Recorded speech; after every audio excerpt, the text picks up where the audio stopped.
Hello everyone, আশা করি যে যেখানে আছেন সবাই অনেক ভালো আছেন। চলে এসেছি নিয়েও একটা ভিডিও নিয়ে ছোট্ট, যে দুপুরে কী কী রান্না হয়েছিল। ডাল চচ্চড়ি, মিষ্টি কুমড়া, আর কি ঘন্ট, উস্তো ভাজি, আর হচ্ছে চিকেন রান্না করেছিলাম। আর এই যে তারপরে রাত্রে এই যে আমার ছেলের জন্য, এটা হচ্ছে আমার ছেলের সবচাইতে পছন্দের পিঠা আর কি, ভালো পিঠা। এটা হচ্ছে সাজের পিঠা আর কি, চিতই পিঠা। তো আর কি মাংস রান্না করলে ওকে এই পিঠাগুলো আমি বানিয়ে দিই, ও আর কি মজা করে খায় অনেকটা। আর পিঠাগুলো এত সুন্দর হয়েছে, একদম ফুলে ফুলে ডোল হয়েছে।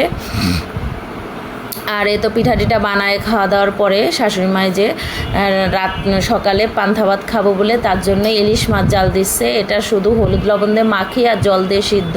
ইলিশ মাছের যে একটা তেল আছে সেটা আর কি বেরোবে জাল দিয়ে, সেটা দিয়ে আর কি মাছটা রান্না হবে। এটা আমি ফার্স্ট টাইম খাচ্ছি, আর অসম্ভব ভালো, অসম্ভব মজা হয়েছিল।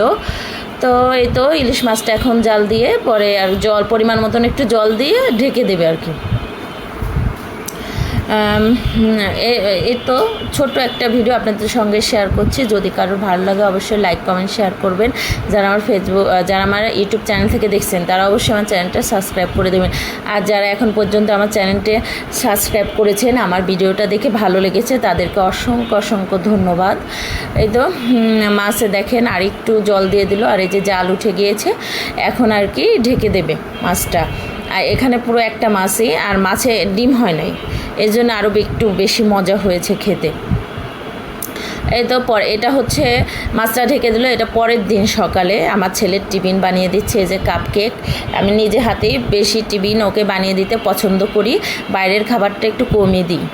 তাই তো টিফিন বানিয়ে ওকে রুটি ভেজে ডিম ভেজে খাইয়ে ওকে স্কুল পাঠিয়ে দিয়ে, যে এখানে মুসুর ডালের বড়া ভেজে নিয়েছি, এক থালা বড়া ভেজে নিয়েছি বেশি করে পেস্ট দিয়ে, তারপরে কিছু শুকনো মরিচ ভেজে রেখেছি। আর এই তো আমার হাজব্যান্ডের জন্য যে খাবার দাবার বেড়ে নিয়েছি, বেড়ে তাকে ডাকছি, তার তো আসার নামে খোঁজ নেই। তো এটা মেনলি তার জন্য আয়োজন করা, সে খেতে চেয়েছে।